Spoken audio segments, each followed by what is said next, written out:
केंद्रात आणि राज्याचे बीजेपीचे सरकार आहे ते सरकार महिला आणि महिला असतील, लहान मुली असतील याच्या बिलकुल विरोधात आहे। कुठेही त्यांना सुरक्षा नाही आहे आणि जे महिलाच्या विरोधी जे त्यांचं धोरण आहे ते नेहमीसाठी आपल्याला दिसत आहे।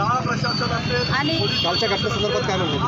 कालच्या बदलापूर घटनेच्या संदर्भात जर विषय घ्यायचा असेल तर त्या बदलापूर घटनेचा आम्ही सर्व महिला असतील, सर्व महाविकास आघाडी असेल, आम्ही निषेध करतो।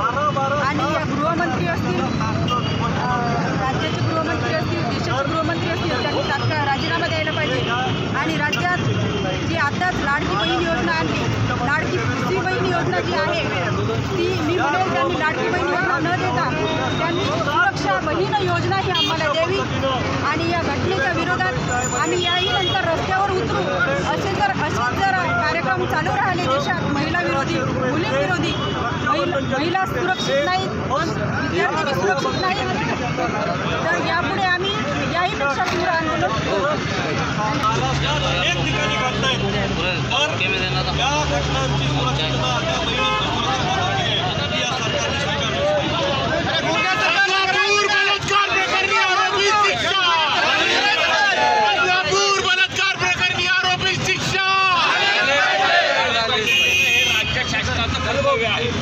यांचं लक्ष स्वतःच्या पुढच्या वाचवण्यासाठी आणि लाडक्या बहिणींच्या मंत्र्यांना तत्काळ राजीनामा द्यावा या संदर्भात आम्ही मागणी करतो।